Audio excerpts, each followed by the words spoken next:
salam sejahtera bagi kita semua. Om Swastiastu, Namo Buddhaya, salam kebajikan. Selamat pagi kepada para hadirin yang saat ini hadir langsung nih di Bali Collection Nusa Dua pada acara side event G20 Link Aja dengan Kementerian Koperasi dan UKM. Nah, di sini telah hadir bersama kita narasumbernya udah yang nomor wahid ya untuk inklusi keuangan. Yang pertama saya perkenalkan Bapak Yunanto Herdiawan selaku Direktur Departemen Komunikasi Bank Indonesia. Selamat pagi Bapak, sudah ngopi ya Pak tadi? Berapa kali? 2 kali, oke berarti udah ready ya. Oke, yang kedua Bapak Muhammad Yusuf sebagai Vice President Retail Payment Division BRI. Selamat pagi Pak Yusuf. Dan yang ketiga Bapak Ferry Heriawan sebagai Kepala Divisi Hubungan Kelembagaan Pegadaian. Selamat pagi Bapak. Dan tentunya yang terakhir juga yang gak kalah penting ya, ada Bapak Christopher Putra Harjo sebagai AVP Financial Services Link Aja. Good morning Bapak. Selamat pagi. Oke, ini luar biasa, terima kasih sebelumnya Bapak Iwan baru pulang dari umroh langsung kesini kayaknya nih mendarat. Oke, kita saat ini hadir dan berdiskusi pada hari ini kita akan berbicara terkait inklusi keuangan dan komunikasinya terhadap edukasi kepada masyarakat khususnya di seluruh penjuru Indonesia, karena kita tahu kan di Indonesia sangat majemuk dan infrastrukturnya juga pastinya membutuhkan effort lebih ya untuk kita mengedukasi dan mengkomunikasikan bagaimana sih inklusi keuangan dan adaptasinya kepada masyarakat Indonesia. Nah, oleh sebab itu kita langsung saja masuk ke salah satu penggerak atau regulator tentang inklusi keuangan yaitu Pak Junanto di sini untuk mengawali apa sih sebenarnya ide atau gagasan komunikasi utamanya ya edukasinya inklusi keuangan dari Bank Indonesia nih gimana sih Pak gitu. Caranya Bank Indonesia untuk bisa mendorong adaptasi inklusi keuangan untuk masyarakat gitu. Silakan Pak. Kemudian pertama. Ya, makasih Mbak Lulu, Pak Chris, Pak Yusuf, Pak Ferry dan semuanya sampai ke link aja tuh sih sobat link aja gitu. Sobat link Sobat Lingka. Kalau di BI ada sobat rupiah. Oh iya benar, hashtagnya sobat rupiah. Sobat rupiah, Lingka. Iya, Semua yang ada dimanapun. Selamat pagi, assalamualaikum warahmatullahi wabarakatuh. Terima kasih nih undangannya. Bagus sekali link aja. Jadi kami ini dari Bank Indonesia senang sekali, apresiasi sekali.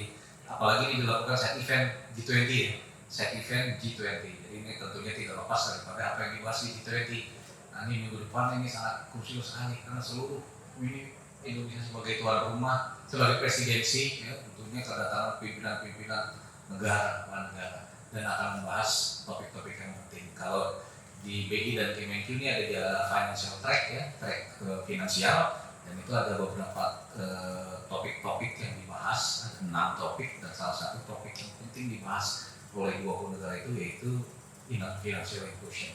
Jadi ada digital payment, financial inclusion dan UMKM. Itu topik 3, 4, 5 dari 6. Nah ini sangat krusial.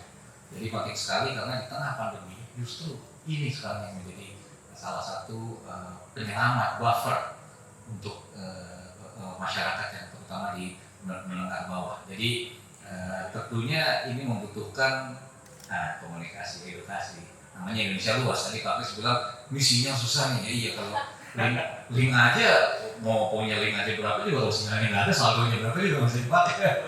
Jadi ada satu masalah infrastruktur, tentunya nanti komunitur, dan satu masalah literasi dan edukasi. Jadi ini kita sama-sama termasuk acara link aja hari ini saya apresiasi adalah bagian dari bagaimana kita mendorong komunikasi, literasi kepada masyarakat terkait dengan penggunaan inklusi finansial. Itu yang paling penting kalau dari saya.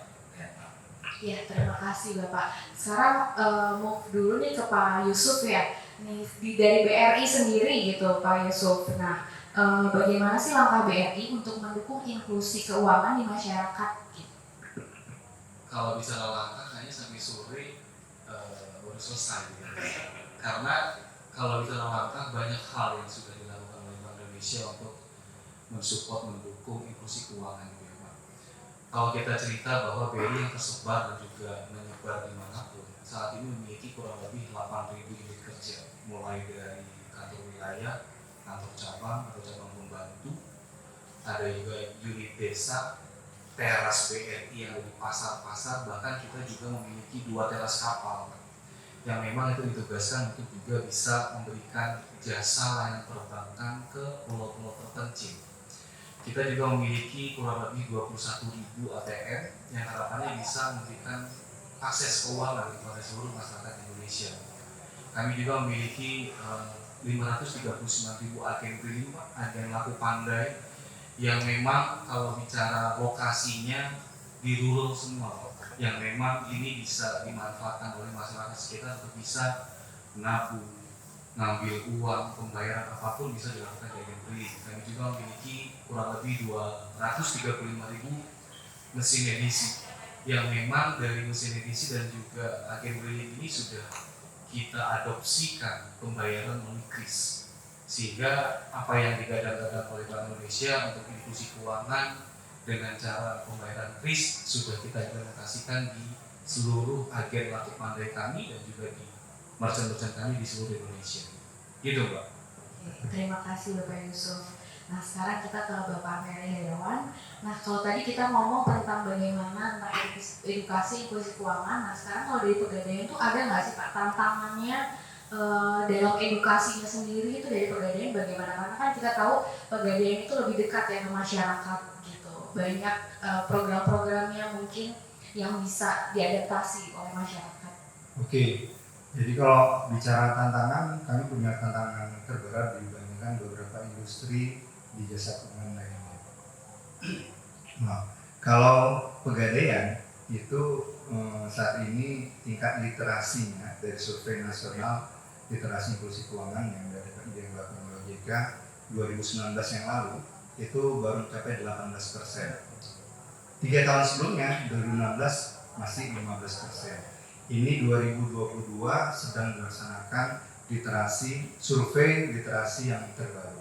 Hasilnya belum kuat. Harapannya bisa naik signifikan, mungkin bisa 2 kali lipat. Artinya apa? Artinya orang yang terliterasi tentang Pegadaian masih sangat kecil. Ya, dari 100 orang kalau disurvei yang tahu tentang Pegadaian baru 18 orang.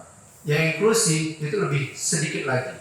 Jadi 2016 yang inklusi itu baru 5% dari 15% tadi yang terliterasi, dan 2019 yang inklusi baru 10% ya dari yang 18%. Nah, kalau bicara tantangan saat ini, kalau anak-anak milenial itu lagi ngetren istilahnya ada FOMO, fear of missing out. Jadi nggak mau ketinggalan zaman, nggak mau ketinggalan berita. Ada lagi YOLO, ya. Jadi hidup hanya sekali gitu kan. Cuma sering dikomunikasikan hal-hal yang negatif gitu ya, bukan hal yang positif. Nah, saat ini yang sering beredar itu terkait dengan Pegadaian, tantangan kami ada di media sosial lelang online. Nah, ini harus diwaspadai, jangan sampai karena tergiur dengan harga misalkan sepeda Brompton dilelang harganya 10 juta gitu kan, padahal harga pasaran 60 juta gitu kan. Siapa yang nggak tergiur? Dan biasanya malah orang-orang teredukasi, orang-orang yang tingkat pendidikan tinggi yang sudah tertipu dengan lelang online tersebut. Nah, jadi kalau kita klasifikasi memang tantangan kita ini ada di baik di pinjaman maupun investasi. Ini sama-sama terkait dengan yang investasi ilegal maupun yang pinjam ilegal. Kalau dia akumulasi, ternyata orang sudah tertipu dengan investasi ilegal itu dalam satu dasawarsa bisa 117 triliun. Angkanya ternyata gede sekali. Terus yang perusahaan yang ilegalnya ada sekitar 150-an. Nah, kalau yang pinjaman ilegal itu bisa mencapai 270 triliun selama satu dasawarsa. Yang kedua, dari perusahaannya ada 275 ribuan yang perusahaan pinjaman yang ilegal. Nah, jadi tantangan ini kami jawab dengan tentunya memperluas jaringan, baik itu secara offline maupun dengan digital, dan salah satunya tentunya bekerjasama dengan Mengajar, baik untuk investasinya tadi maupun untuk yang pinjamannya. Ya, jadi mungkin kalau dijawab sama juga kayak Pak Yusuf tadi bisa 4 SKS ini. Oke, mungkin sementara gitu dulu. Ini ada sertifikatnya ya bagi penonton semua. Ini lumayan loh. Oke, nah tadi udah bicara tentang tantangannya gitu. Sekarang kita mau kembali nih ke Pak Junanto. Mohon sabar dulu ya Mas Kris, nanti raja terakhir. Nah ini kita ngomong tentang komunikasi gitu kan. Komunikasi kan berperan penting utamanya untuk memahami gitu masyarakat, untuk memahami regulasi yang dikeluarkan oleh Bank Indonesia gitu kan. Jadi gimana sih Pak caranya pendekatan BI gitu untuk memastikan kebijakan dari BI ini sampai dipahami oleh publik gitu? Ya, makasih Mbak. Memang komunikasi ini gampang-gampang susah ya. Kadang-kadang kita pikir kita berkomunikasi, padahal sebenarnya belum berkomunikasi. Oke, saya komunikasi sama istri, jadi bolak-balik salah miskom dulu gitu kan. Apalagi komunikasi dengan publik yang begitu luas gitu kan. Jadi komunikasi adalah sebuah two ways cara bicara. Kalau satu arah itu bukan komunikasi tapi arahan. Nah, jadi kita sering lupa membuat komunikasi menjadi arahan. Jadi otoritas juga tidak bisa seperti itu. Tidak bisa keep sending out the message but never listen. Jadi kita juga harus listen to the public, listen kepada masyarakat, dan kita lihat memang indeks literasi kita kan terus membaik nih. Survei OJK kemarin sudah 85% ya, inklusi keuangannya, literasi 49% itu kan artinya sudah dibanding dulu kan masih di bawah 20% kan. Jadi memang ini upaya-upaya ini kan sinergi semua. Jadi BI, OJK dan Ibara semua termasuk pekerjaan dan BI. Ini perlu melihat bagaimana cara-cara menyentuh titik-titik masyarakat. Karena dengan pendekatan yang berbeda, bahasanya juga harus berbeda. Ini saya di Netflix tuh film India, terus saya nonton orang India, ini judulnya Jamtara. Itu saya tiba-tiba nemu, jadi cerita itu tentang suatu desa yang isinya penipu semua. Penipu mengenai itu yang nelfon-nelfon uang transfer gitu, Bapak minta uang segala macam. Dan itu satu desa yang melakukan. Dan artinya di Indonesia ada juga ya, saya nggak nyebut Indonesia ini karena filmnya India. Film India, dan judulnya Jamtara. Kita lihat kan, itu udah season 2 baru masuk kemarin. Season 2, season 1 itu gimana? Saya ngikutin, karena itu ceritanya relate banget dengan inklusi keuangan dan edukasi finansial kita kan. Karena bagaimana orang-orang yang bahkan karena tadi kata Pak Heri juga bisa ketipu, karena ketika dia tiba-tiba dapat bongkar harga sekian gitu kan, terus to be true kan, kemudian menjadi ngikut, terus kasih nomor OTP-nya, kasih nomor apa, seperti itu tiba-tiba bisa terjadi. Dan itu happens di India tuh karena sekampung susah nangkepnya. Dia lapor ke polisi bilang itu sekampung gimana nangkepnya gitu kan, butuh satu kopi ya lebih nggak kan, ya udahlah kita caranya gimana untuk menghadapi satu kampung ini. Caranya adalah edukasi. Jadi masyarakat terus mau edukasi sehingga lama-lama dia nggak mempan lagi ketika dia ini. Jadi kita di Bank Indonesia itu ada cara-cara seperti kita kan punya komunikasi itu pertama adalah membangun ekspektasi. Kalau publik itu kan kayak inflasi, nilai tukar, itu ekspektasi publik nomor satu. Kedua adalah literasi. Literasi ini penting ya, karena itu tadi masalah bersama hoax, masalah hate speech dan macam sekarang ini, wah hal-hal sederhana lah, uang baru gambarin ini masalah gitu kan, ada uang dimakan rayap masalah, jadi macam-macam. Jadi ini literasi menjadi penting, dan ketiga adalah transparansi dan akuntabilitas. Jadi kita lembaga publik sudah nggak bisa lagi tertutup. Ada undang-undang keterbukaan informasi publik yang mana kita harus terbuka kepada publik hal-hal yang perlu disampaikan kepada publik. Jadi komunikasi kita menyasar kepada audiens yang berbeda. Jadi BI sekarang nggak cuma bahasa langitan, dulu tuh bahasa langitan Pak. Kalau saya tuh kalau orang BI itu ngantuk ya kan. Sebenarnya BI susah banget bahasanya, you can confuse them. Jadi kayaknya bahasanya bahasa langitan. Sekarang memang ada yang di langit, ada yang di tengah langit, ada yang di bumi. Jadi kita punya TikTok, kita juga punya IG, jadi itu buat netizen, buat anak muda, bahasanya yang lebih relate ya. Sekarang gue apa sih gitu, kamu tanya, gitu kan. Iya, sekarang nggak bisa gitu lagi, kalau nanya mesti kita jawab. Jangan masyarakat nanya ke kita, kamu nanya. Nggak bisa begitu. Jadi menunjukkan begitu dia nanya, baik kita akan jelaskan. Jadi komunikasi yang menyasar kepada publik itu menjadi penting, dan tentunya kita harus mengenal audiens mappingnya. Ini yang kita lakukan bersama-sama dengan Ibara dan juga dengan Link Aja seperti hari kali ini. Terima kasih mungkin itu. Iya, tapi mungkin kalau sama gengsi harus digituin juga kali Pak, biar melek dikit gitu ya. Iya, emang gengsi bahasanya masih gengsi, nggak bisa bahasa akademis gitu kan. Iya, oke. Nah, masih di Pak Junanto nih Pak, kan selama hampir 3 tahun ini gitu kan, dunia kan banyak dipaksa untuk beradaptasi di new normal gitu. Nah, gimana sih akselerasi adopsi keuangan digital akibat situasi pandemi tersebut gitu? Apa pembelajaran yang bisa kita ambil di situasi new normal ini gitu Pak? Iya, kita lihat kemarin memang pandemi ini betul-betul hit, memukul kita. Nah, kita lihat makanya di jalur finansial tuh topik tema pertama yang dibahas adalah exit strategy from crisis. Jadi from pandemi, jadi gimana kita exit secara baik-baik. Maksudnya sudah kayak dihit, luka, sakit gitu, terus kita mau sembuh gitu kan. Tetapi yang kedua, topik kedua adalah scarring efek luka. Orang kalau habis sakit itu mesti luka, kan nggak bisa langsung lari kan, obat tipes sebulan gitu nggak bisa langsung lari, makan juga nggak bisa makan nasi goreng, makan bubur dulu, itu kan scarring karena masih luka usus kita kan. Ekonomi juga kayak begitu, ketika habis dipukul pandemi dia masih luka, nggak bisa langsung lari. Dilalahnya sekarang ada lagi masalah baru, perang lagi dia, nggak ada yang bikin perang. Terus ada yang inflasinya tinggi di mana-mana, kemudian the Fed harus menaikkan suku bunga sehingga terjadilah di negara-negara global itu resesi global. Dari hasil IMF itu dari 30-40 negara itu 13 negara itu sudah jelas masuk resesi. Nah Indonesia gimana gitu kan sekarang masalahnya kan menghadapi hal seperti ini. Nah itu tadi salah satu yang benar-benar menjadi kita punya kondisi yang sangat berbeda. Memang kita nggak bisa imun terhadap global ya. Jadi kalau yang global itu kita pasti ada kenanya. Tetapi kita melihat bagaimana kekuatan basis ekonomi Indonesia ini. Salah satunya tadi UMKM dan bagaimana digitalisasi ternyata bisa menyelamatkan banyak. Saya punya banyak di sini UMKM banyak sih banyak ceritanya.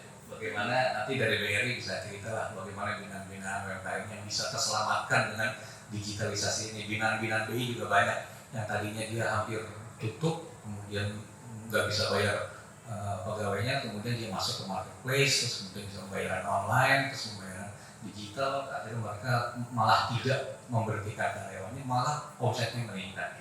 Jadi nanti case-case bisa di-share seperti itu. Artinya digitalisasi di tengah resesi dunia seperti ini punya sebuah potensi untuk menyelamatkan ekonomi Indonesia di masa pemulihan tadi. Jadi di masa luka usus masih ada, kita masih bisa bangkit. Jadi jangan kita narasi-narasi ketakutan ini yang sekarang banyak kan ngeri ya kalau buka TikTok buka resesi, kondisi berubah ngeri gitu. Jadi narasi ketakutan ini malah kita jadi takut gitu kan. Tetapi bagaimana kita bisa bangkit dan building optimism dengan kekuatan kita, karena kita tuh ya nggak gitu-gitu amat gitu, jangan-jangan nggak gitu-gitu juga gitu. Jadi ini hal-hal yang perlu kita bangun gitu Pak. Ya, terima kasih Bapak. Nah sekarang kayak kata Pak Junanto nih dari perspektif BRI gitu, sektor mana aja gitu, mungkin bisa diceritain juga di UKM gitu, salah satu contoh realnya gitu, yang memiliki pertumbuhan transaksi digital khususnya yang positif gitu. Pak Yusuf silakan. Ya, makasih Pak. Sebelum ke sana saya mungkin menanggapi tadi komunikasi kita untuk inklusi keuangan gitu ya. Hal sepele yang mungkin dilakukan oleh BRI. Di mana setiap pagi kami itu terkait ya Pak diminta untuk update status WhatsApp. Tapi ini BRI memiliki sekitar 127.000 pekerja. Seluruh pekerja diwajibkan untuk menampilkan edukasi, jangan sampai mereka tertipu dengan godaan-godaan ya tadi, kenaikan biaya administrasi perbankan, mungkin naik biaya kartu kreditnya dan sebagainya. Nah, kita upload video itu agar semua nasabah kita yang mungkin link dengan si marketingnya tahu bahwa oh ini itu terus kita lakukan agar semua nasabah kita teredukasi. Karena notabene kalau saya mengutip apa yang disampaikan oleh Pak Sunarso, Direktur BRI, Titoh BRI itu adalah bank mikro, bank UMKM gitu kan, dimana kita menjaga bisnis kita itu 80% di mikro, 20% retail dari korporasi. Nah sehingga mau tidak mau nasabah kita itu adalah nasabah yang benar-benar middle to low gitu kan, yang memang mungkin edukasi terhadap perbankannya masih kurang. Dikasih sedikit gimmick bahwa dapat hadiah seneng, coba ditelepon gitu kan, nanti ke bank kayak ke ATM ya, nanti masuk ini segala macam, mereka gampang sekali, sehingga kami diminta untuk mengedukasi dengan segala macam media kita lakukan. Nah kalau dilihat dari perspektif BRI tadi, bahwa kami sampai dengan saat ini Pak terus mendukung UMKM. Kita ada yang namanya Berlian Planner yang memang sejak awal tahun 2011 terus kita galakkan. Nah, tahun 2020 ini Berlian Planner kita kurasi sejak awal tahun, di mana para UMKM yang terpilih ini kita pilih produknya, kita bimbing mereka, kita ajarin mereka sampai dengan bagaimana produk yang disukai di luar negeri. Tidak hanya lokal, tapi kita ketahui itu kayak Zara Home dan lain sebagainya, itu banyak loh produk asli UMKM kita yang dibawa ke sana dijual kembali ke kita gitu. Nah, kami melakukan itu, kurasi, pembekalan terus kita lakukan kepada mereka, yang akhirnya produk itu akan kita coba datangkan buyer untuk nanti mereka bisa beli dalam jumlah mungkin ton-tonan gitu ya. Bahkan kita juga memberi modal kerja kepada mereka agar mereka tadi mampu untuk merekrut, mampu untuk mengambil bahan baku agar nanti bisa memenuhi kebutuhan luar negeri itu. Nah selain itu juga kami melalui digitalisasi itu mempermudah para UMKM. Dulu waktu kita bicara pandemi susah untuk kita ketemu dengan orang ya. Nah salah satu slogan dari Pak Sunarso berikut kita bahwa go smaller, go shorter, dan juga go faster. Go smaller ini apa? Kita kolaborasi dengan Pegadaian. Kita tidak hanya fokus ke mikro saat ini, tapi juga ke ultra mikro. Karena tadi ternyata banyak potensi-potensi di bawah sana yang mungkin bisa kita edukasi, bisa kita kasih pemberdayaan, permodalan yang akhirnya mereka bisa berkembang dan bisa merekrut tenaga kerja yang lebih banyak. Faster apa? Kita melihat pada saat pandemi kita nggak bisa ketemu nih dengan nasabah kita. Kita membuat digitalisasi teknologi, Pak. Kita membuat yang namanya Bisport, yang seluruh marketing kami untuk melakukan komunikasi dengan nasabahnya cukup dengan aplikasi tersebut. Bahkan itu langsung connect dengan para pemutusnya. Mungkin satu hari bisa langsung dapat modal. Nah sehingga apa yang lama, apa yang panjang kita buat cepat. Sehingga tadi kecepatan akan tercapai kalau kita sudah memotong semua hal-hal yang mungkin terlalu panjang. Nah itu komitmen kami yang terus kepada UMKM agar mereka terus bisa tidak hanya go nasional tapi juga go internasional. Itu mungkin Mbak. Terima kasih Pak Yusuf. Pak Ferry, kalau tadi sudah dijelaskan juga oleh Pak Yusuf gimana sih caranya mendukung UKM dan UMKM gitu. Lalu kalau di Pegadaian ada nggak sih Pak program kemitraan lainnya gitu yang bisa mendukung UMKM sendiri gitu? Ya, oke. Saat ini kami dari sisi jaringan ya saya sambung tadi. Kalau Ferry tadi luar biasa. Kami ini sebagai anaknya dari segi outlet itu ada 4.086 outlet. Kalau agen 27.000 agen, dan insya Allah nanti akan bersinergi juga dengan agen Briling gitu ya. Dan sekarang sudah sih, jadi untuk agen Briling kalau mau buka tabungan emas itu bisa menggunakan layanan dari agen Briling di sini mobile. Termasuk juga pengajuan pinjaman gede juga bisa melalui agen Briling. Jadi artinya ada sekitar 500 ribuan ya agen Briling juga merupakan jaringan agennya Pegadaian.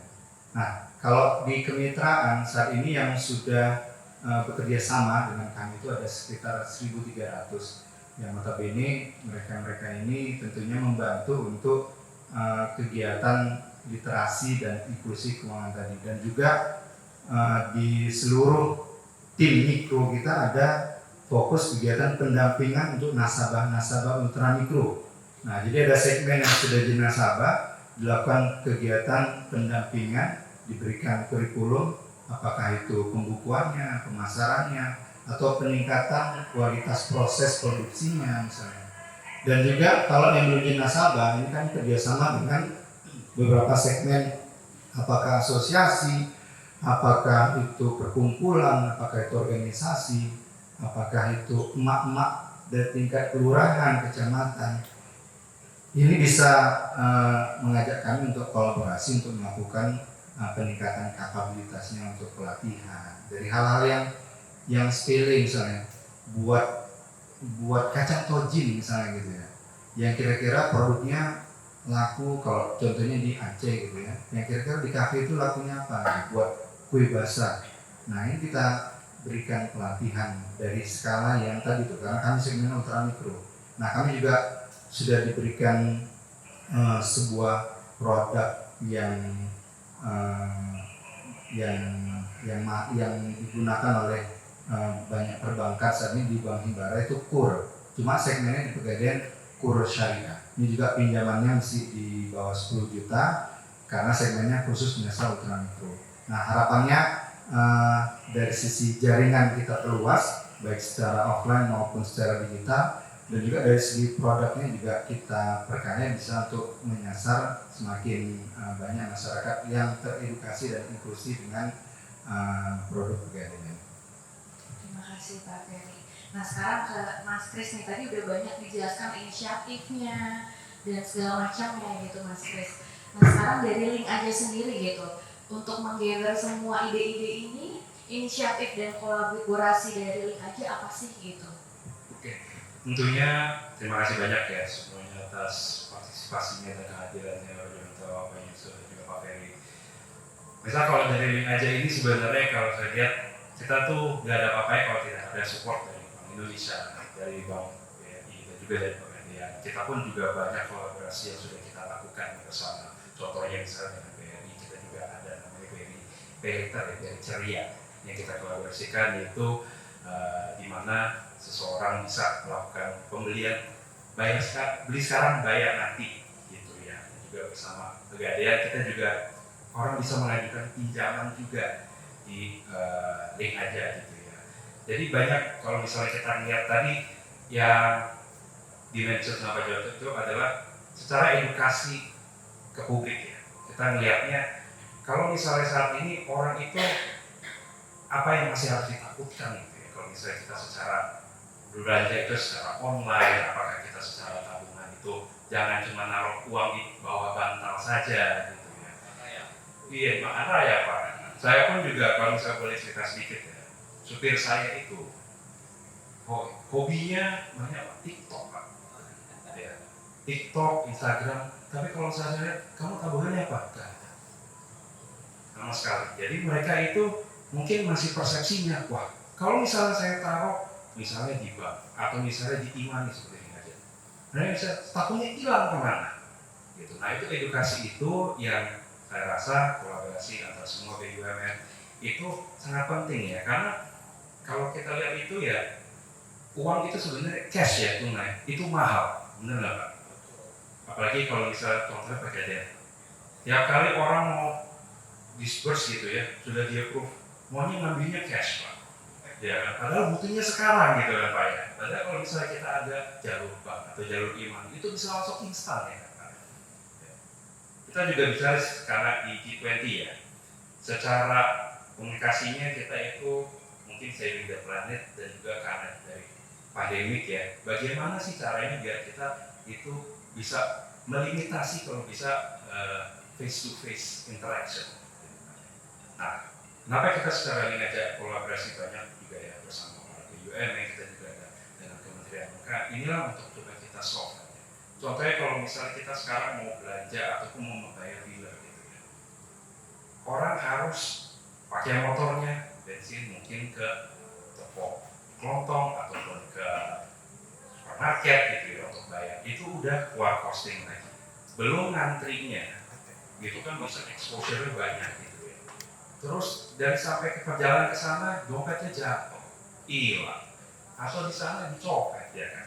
Nah ini sesuatu yang kita perlu edukasi bahwa sebenarnya kalau misalnya ternyata kejadian gitu ya, justru yang megang tunai itu masih lebih risikonya. Dimana kalau misalnya kita secara imani ataupun dari segi bank sulit untuk orang mungkin kehilangan duit atau apa ya, namanya juga kehilangan HP gitu. Kalau misalnya HP-nya pun juga hilang, tetap aja kan orang harus pakai ada kode gitu kan ya untuk masuk. Gajinya cashless kan? Pasti kita cashless, betul. Makanya, jadi dengan itu kita melihatnya kolaborasi seperti kayak kita kan sekarang eranya juga QRIS ya. Saya juga sangat setuju sekali dengan yaitu. Chris bro nanti daripada Kalau saya bilangnya Chris Pak, soalnya nama saya Chris juga Pak. Jadi kalau misalnya ini ntar orang-orang pada bilang saya memori terus Pak, gitu Pak. Nah jadi dari segi yang apalagi di sana GPN ya, di mana sekarang semua QRIS yang ada itu bisa diakses sama semua perbankan dan juga e-money. Ya memang nama saya.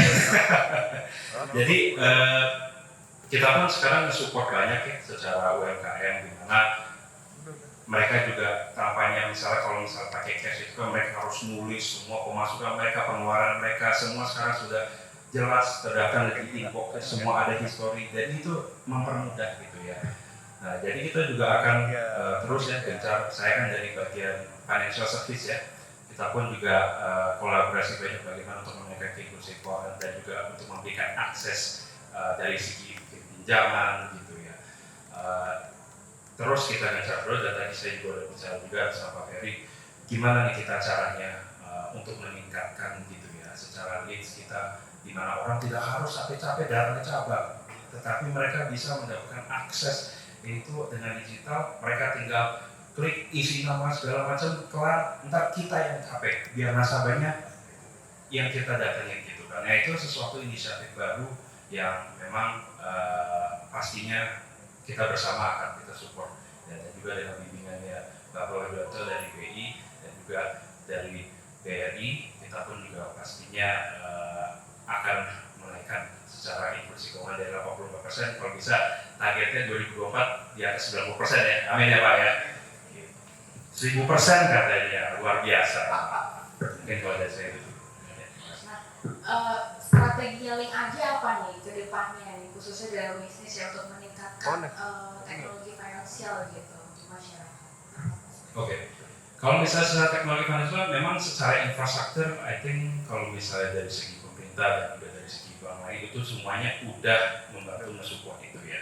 Satu lagi yang kita lihat adalah namanya kalau misalnya digital apa yang gue katakan? Yaitu adalah handphone ya. Sekarang ini kalau misalnya kita lihat secara handphone mungkin kalau dari surveinya udah ada 300 juta lebih, padahal populasi kita itu di bawah 300 juta. Cuma penetrasinya yang orang benar-benar memegang smartphone itu cuma 70%. Nah, artinya dari 30% ini mungkin mereka masih menggunakan yaitu feature phone ataupun tidak menggunakan handphone sama sekali. Mungkin masih surat menyuratkan, masih mengetik. Gitu ya. Nah itu mungkin salah satu yang kita juga kemarin kita bicara juga dengan teman-teman dari Telkomsel ya, mereka juga bagaimana caranya antar sekarang kan banyak yang masih 3G Pak, kita ujung-ujungnya mereka ingin bagaimana kita merubah semua menjadi 4G karena digitalisasi tidak bisa maju tanpa infrastrukturnya sih. Jadi kita juga berharap dari segi teman-teman kita ya dari segi Telkomsel dan juga dari segi teman-teman yang mungkin infrastruktur internet gitu ya itu membantu kita dan dari kita yang aja ya tentunya kita tiap hari inovatif terus ya tentunya salah satunya kita juga akan kita offer secara bagaimana sekarang cash in itu bisa sebagian dari uang makan atau uang dari segi gaji bisa masuk uang pulsa itu bisa masuk pada link aja. Nah, contohnya mungkin jualan tipis-tipis. Betul, ini niatnya begitu. Mungkin saya nggak perlu sebut nama brandnya, tapi mungkin secara salah satu transportation company ya itu sudah menggunakan kita, ya kan sampai 10.000 dari drivernya, ya kan mereka itu sebagian dari pemasukan mereka itu di link aja, mereka semua dari pembayaran BPJS mereka juga secara pulsanya sampai juga bensinnya mereka itu ekosistem itu dan mereka itu sangat happy dan juga sangat bahagia gitu ya. Jadi salah satu strategi kita adalah kita akan mengembangkan juga untuk infrastruktur di mana kita kerjasama dengan banyak perusahaan dan banyak karyawan. Satu untuk mengedukasi, kedua untuk mempermudah, dan ketiga ya otomatis tercatat juga betul. Jadi mungkin strateginya lebih kalau bisa dibilang kita akan juga masuk ke B2B ya. Soalnya juga kalau misalnya nasabah itu tetap kita akan beri dengan namanya edukasi tadi gitu. kasih penjelasannya. Memang Raja terakhir ini lumayan lengkap sekali, luar biasa. Di daging, ini literally daging apa kira? Oke, ini untuk pertanyaan penutup gitu bagi Pak Kinanto, Pak Yusuf dan Pak Ferry, sekalian closing statement gitu. Sebenarnya apa target dan rencana BI, BRI dan Pegadaian untuk kedepannya untuk peningkatan inklusi keuangan bagi masyarakat gitu strateginya? Baik, terima kasih. Tadi Pak Kris menggunakan Kris Inggris bebas ya. Oke, hashtag kaosnya The Kris yang Kris. Makasih. Jadi Bank Indonesia ini kan sebagai bank sentral, hakikat dasar bank sentral dibuat negara lahirnya itu dulu untuk menerbitkan uang. Jadi hal lahirnya bank sentral itu dulu uang diciptakan oleh banyak orang, kemudian masing-masing bikin uang sendiri sehingga dia jadi tidak jadi volatile sehingga kemudian melahirlah bank sentral. Jadi dasarnya adalah menerbitkan uang. Tapi kalau diterbitkan dia harus bertanggung jawab terhadap apa yang diterbitkan, gitu kan. Pertama harus menjaga nilainya. Nah, itu dengan kebijakan moneter dan makroprudensial. Dan ketiga juga memastikan peredarannya ini lancar. Nah, inilah kita sebagai regulator di sistem pembayaran. Jadi kita perlu menyediakan bagaimana ini uang kan kayak darah dalam tubuh. Selalu dia berhenti stop badan, ya kan? Kalau uang berhenti aja kayak pandemi kemarin kan collapse semua kan. Jadi kita harus make sure uang itu beredar dengan sehat di masyarakat. Jadi dibuat pertama adalah infrastruktur pembayaran. Jadi kita ada BPJS, ada SKMBI, kemudian ada instrumen kita juga atur, regulate, itu kan ada kartu yang menggunakan kartu kredit, kartu debit, kemudian uang elektronik, instrumen dan kanal pembayaran. Caranya, jadi dari instrumen dibayarnya melalui apa? Melalui kanal. Salah satu yang sedang kita kembangkan ini adalah KRIS atau QRIS itu tadi. Jadi di sini ada satu cara membayar yang menurut kita ini revolusioner. Saya beberapa kali ke Eropa, semalam juga berpulang umroh, tidak menemukan cara pembayaran yang serevolusioner ini. Dulu di Cina kita kan ada kagum ya, di Tiongkok. Oh misalnya bayar kalau bisa pakai gini katanya gitu kan. Sekarang di kita tuh mau ngopi aja bisa pakai gini aja tuh. Di situ ada alat kopi cukup dengan QRIS tadi, dengan KRIS bisa membeli kopi. Artinya sangat mudah sekali pembayaran menggunakan KRIS ini dan sudah distandarisir. Jadi kita mau pakai apa saja, mau pakai link aja bisa menggunakan QR. Jadi ini ke depan adalah gimana KRIS ini semakin ditingkatkan penggunaannya baik dari sisi merchant maupun dari sisi penggunanya. Nah, ini yang kita coba kembangkan. Karena dari sisi komunikasinya, kalau komunikasi itu kan ada aware, ask, action, advocate. Jadi aware pertama kamu tahu ada KRIS, tahu gitu kan. Tapi namanya belum kayak tadi karena masih TikTok dan Instagram tabirnya kan. Jadi dia tahu tapi belum menggunakan. Nah kemudian dia bertanya gimana sih Pak caranya Pak? Udah kamu buka rekening dulu di BRI, gini nanti juga link aja buat ini buat bayar ini seperti sesuatu yang ojek online gitu kan. Nah kemudian dia baru menggunakan. Nah setelah itu dia to behave and advocate teman-temannya, ajak teman-temannya itu lebih gampang pokoknya kalau pakai QR selalu. Jadi target kita ke depan tentunya bukan hanya berarti pada awareness dan action, tapi bagaimana bisa mengajak kawan-kawan dan sebagainya memperluas penggunaan KRIS di masyarakat. Kira-kira begitu dari kami. Terima kasih. Oke, terima kasih. Sebelum saya menjawab, mungkin menanggapi tadi Pak Kris yang menyampaikan bahwa ada perusahaan transportasi yang sudah menyisihkan salah satu gaji. Sama seperti BRI ya, ini teman-teman BRI juga bahwa 127.000 karyawan BRI tanggal 25 itu saldo linknya nambah. Rekening kita nambah, saldo linknya nambah. Karena kami sudah diedukasi untuk mau tidak mau, suka tidak suka harus digital. Bahwa tadi mesin kopi aja sudah QR, sehingga kami masuk saldo link aja mungkin bayar kereta api dan sebagainya juga sudah bisa kami manfaatkan. Dan di lingkungan BRI saja yang kecil ya sudah semuanya sudah menggunakan basis QR. Nah, ke depan tentunya strategi kami akan terus meningkatkan inklusi ini dengan cara tadi di sisi agen billing tidak hanya mungkin lewat edisi, tapi kami juga memiliki billing mobile yang memang sudah connect dengan QR-nya. Terus juga kita punya yang namanya edisi yang sudah bisa menampilkan QR secara dynamic.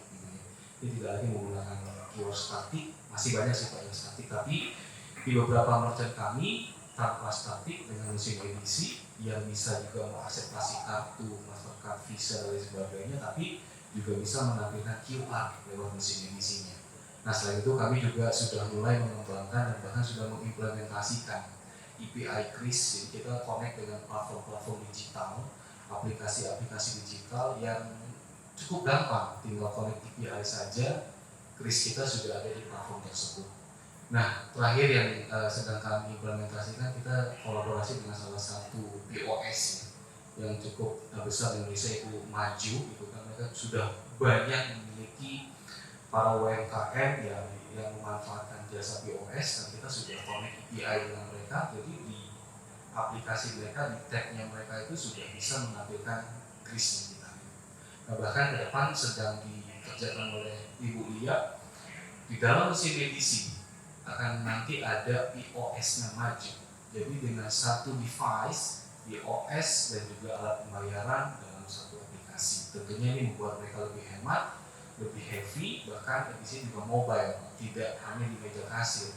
Karena kalau kita di kafe gitu kan, banyak customer yang tinggal gini, bayar gitu kan. Dia malas untuk berangkat ke kasir gitu kan, bayar. Kasirnya datang membawa mesinnya, Pak sekian tolong di cross check gitu kan. Mau bayar pakai apa? Kartu atau kris? Itu semuanya bisa. Itu yang mungkin terus akan kami kembangkan sehingga customer dan juga UMKM kita akan lebih happy menggunakan teknologi yang kita kembangkan. Itu mungkin. Terima kasih. Terima kasih sebelumnya Pak sudah mengadaptasi link aja. Saya juga nggak perlu hadiah, udah punya BRI. Ya, silakan Pak Ferry.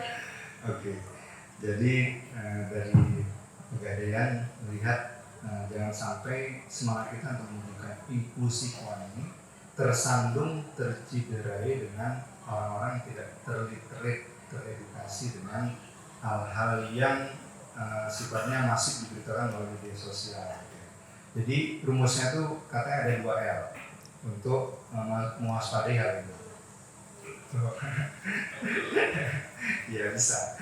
Yang pertama harus legal, jadi harus diperhatikan benar lembaga keuangannya atau yang memberikan tadi akses baik itu pinjaman maupun investasi, harus ada izin dari OJK.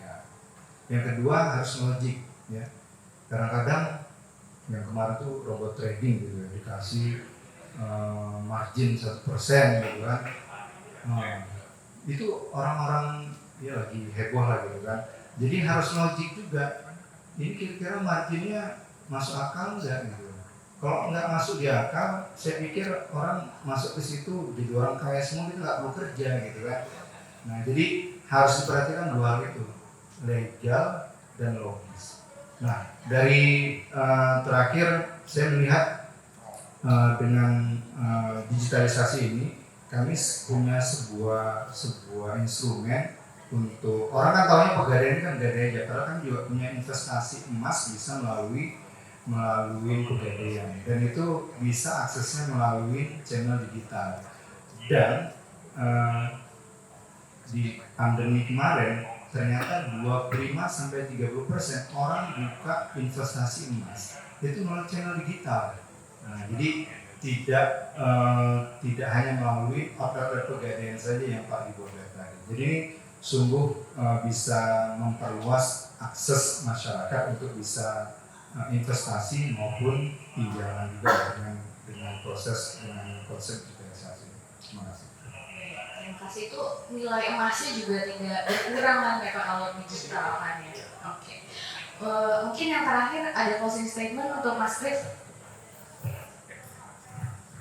Mungkin kalau misalnya dari saya on behalf of Link aja gitu ya, mungkin untuk pada masyarakat juga ya, jangan takut gitu ya untuk mencoba dan juga untuk mengeksplor, yaitu secara kita panggil itu fintech ini ya, itu dengan secara e-money ataupun dari segi perbankan. Dan kita juga berharap dan kita selalu mencoba untuk meng-increase infrastruktur kita dan juga kita istilahnya bagaimana caranya untuk mempermudah dan juga user kalau misalnya masuk akses ke dalam link aja juga tidak bingung gitu ya melakukan pembayaran seperti apa, dan itu semua informasi ada semua di situ dan kita ready to help, dan itu dimana ya sesama kita produk BUMN ya, di mana kita itu harus mengedukasikan publik, yaitu adalah salah satu tanggung jawab kami, dan juga ya kita berharap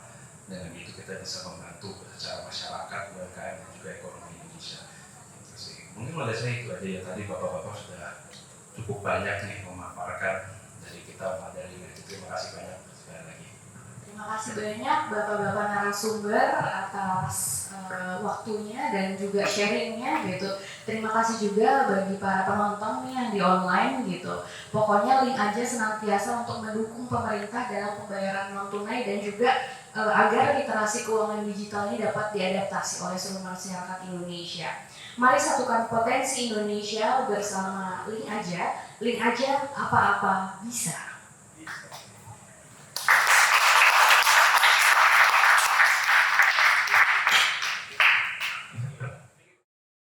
Bisa di link aja.